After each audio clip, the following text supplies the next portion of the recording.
Hi hello നമസ്കാരം. എല്ലാവർക്കും താരൂസ് വേൾഡിലേക്ക് സ്വാഗതം. വിദ്യാലയം വിദ്യ അഭ്യസിക്കാനുള്ളതാണ്, അല്ലാതെ രാഷ്ട്രീയം കളിക്കാനുള്ളതല്ല. ഞാനിനി നമ്മുടെ കൊച്ചു കേരളത്തെ ഗോഡ്സൺ കൺട്രി എന്ന് വിളിക്കില്ല. അതെൻ്റെ നിലപാടാണ്. സിദ്ധാർത്ഥെ, മാപ്പ്. ചുമ്മാതല്ല സ്വാമി വിവേകാനന്ദൻ കേരളത്തെ ഭ്രാന്താലയം എന്ന് വിളിച്ചത്. രാഷ്ട്രീയത്തിൻ്റെ പേര് പറഞ്ഞും ജാതിയുടെ പേര് പറഞ്ഞും ആളുകൾ തങ്ങളിൽ തമ്മിത്തല്ലുന്നു. ഒരു നാണയത്തിൻ്റെ രണ്ട് വശം പോലെ. വയനാട് പൂക്കോട് വെറ്റിനറി കോളേജിൽ നടന്ന ഈ മരണം ആത്മഹത്യയാണോ കൊലപാതകമാണോ എന്ന് ഇന്നും തെളിഞ്ഞിട്ടില്ല. ഏകദേശം 12ഓളം പ്രതികളാണ് ഇതിൽ പ്രതിപ്പട്ടികയിൽ ചേർന്നിരിക്കുന്നത്. അതിൽ 6 പേരോളം അറസ്റ്റിലായിട്ടുണ്ട്. ഈ കുട്ടികളുടെയൊക്കെ വിദ്യാഭ്യാസം ഇനി എന്താണ് അവസ്ഥ? സ്വന്തം സഹപാഠിയെ 3 ദിവസം ആഹാരം പോലും കൊടുക്കാതെ, വെള്ളം പോലും കൊടുക്കാതെ നഗ്നനാക്കി ആൾക്കൂട്ടത്തിൽ നടത്തി ഭീകരത സൃഷ്ടിച്ചതും സുഹൃത്തുക്കൾ തന്നെയാണ്. മരണം കൊലപാതകമോ ആത്മഹത്യയോ എന്തു തന്നെ ആയിക്കോട്ടെ, പോസ്റ്റ്മോർട്ടം റിപ്പോർട്ടിൽ മൂത്രം പോലും ഇല്ല എന്ന് കണ്ടിട്ടും മൊബൈൽ ഫോണിൽ ഒരു വീഡിയോ പോലും എടുത്ത് പകർത്താൻ ധൈര്യം കാണിക്കാത്ത ഒരു സമൂഹത്തിലാണ് നമ്മൾ ജീവിക്കുന്നതെന്ന് ഓർക്കുമ്പോൾ ലജ്ജ തോന്നുന്നു. മരിക്കുന്നതിന് മുന്നേ ഒരു തുള്ളി വെള്ളമെങ്കിലും കൊടുക്കാമായിരുന്നു എന്ന് സിദ്ധാർത്ഥിൻ്റെ അച്ഛൻ പറയുന്ന ആ വാക്കുകൾ ചെവിയിൽ മുഴങ്ങി കേൾക്കുന്നു. ഇത്രയും ചെയ്തു കൂട്ടിയിട്ട് ന്യായീകരിക്കുന്ന കുറച്ച് ന്യായീകരണ തൊഴിലാളികളുണ്ട്. അത് കാണുമ്പോഴാണ് കഷ്ടത. കലാലയത്തിൽ രാഷ്ട്രീയം വേണ്ട. അവിടെ വിരിയേണ്ടത് വിദ്യയാണ്, നന്മയുടെ നറുമലരുകളാണ്. അല്ലാതെ കഞ്ചാവിൻ്റെയും ലഹരിയുടെയും മയക്കുമരുന്നിൻ്റെയും ഗന്ധമൊന്നുമല്ല. വിധം ആളുകൾ പാർട്ടി അടിമകളാണ്. അവർക്കതിൽ നിന്നും പുറത്തു കടക്കാൻ സാധിക്കില്ല. മതങ്ങൾക്ക് അടിമപ്പെട്ടിരിക്കും പോലെ.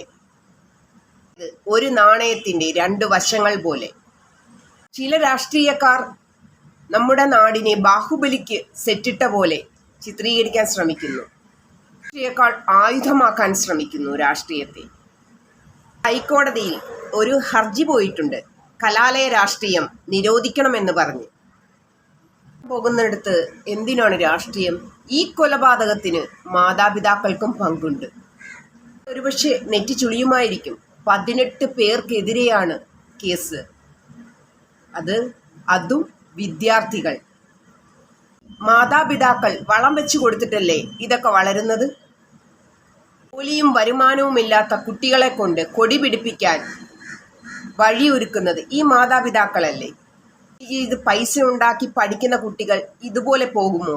വിദ്യ പഠിക്കാൻ പോകുന്ന സ്ഥലത്ത് വിദ്യ പഠിക്കണം, അധ്യാപകരെ ബഹുമാനിക്കാൻ പഠിക്കണം, സമൂഹത്തിനോടുള്ള പ്രതിബദ്ധത കാണിക്കണം. തലമുറയ്ക്ക് നമ്മൾ മാതൃകയാകുകയാണ് വേണ്ടത്, അല്ലാതെ കൊലപാതകികളായല്ല കാണിക്കേണ്ടത്. പാർട്ടിക്കാർക്ക് ഒന്നും സംഭവിക്കാനില്ല. അവരൊരു റീത്ത് വെച്ച് അവരങ്ങ് പോകും. ഈ വാർത്ത അങ്ങ് അടിയിൽ പോകും. അടുത്ത വാർത്തകൾ വരുന്നതോടുകൂടി. കഷ്ടം അച്ഛനും അമ്മയ്ക്കും മാത്രം. വിദ്യാഭ്യാസ മേഖലയുടെ പോരായ്മ കൊണ്ടല്ലേ നമ്മുടെ കുട്ടികൾ അന്യരാജ്യത്തേക്ക് വിദ്യാഭ്യാസത്തിന് വേണ്ടി തേടിപ്പോകുന്നത്? നാണമില്ലേ? ഇവിടെ വന്ന് ചായ കുടിച്ചിട്ട് പറഞ്ഞത് ഇപ്പോഴും ആ പഴയ ഇന്ത്യ തന്നെ എന്നാണ്. വളരെ മോശം. പക്ഷെ നമ്മൾ ആ വീഡിയോ അങ്ങ് വൈറലാക്കി. വിദ്യാലയത്തിലേക്ക് അയക്കുമ്പോൾ അവിടെ പോയി രാഷ്ട്രീയം കളിച്ചിട്ട് വീട്ടിലേക്ക് വരുമ്പോൾ പച്ചവെള്ളം കൊടുക്കാതിരുന്നാൽ കുട്ടികൾ ചിന്തിച്ചു തുടങ്ങും. അവിടെ തുടങ്ങി നമ്മുടെ വിജയം. കേവലം ഒരു മുസ്ലിം പെൺകുട്ടിയെ പ്രണയിച്ചു എന്ന കുറ്റത്തിനാണ് ഒരു നിരപരാധിയായ പയ്യന് ഇത്രയും ക്രൂരത അനുഭവിക്കേണ്ടി വന്നത്. നിങ്ങൾ ചിന്തിക്കൂ.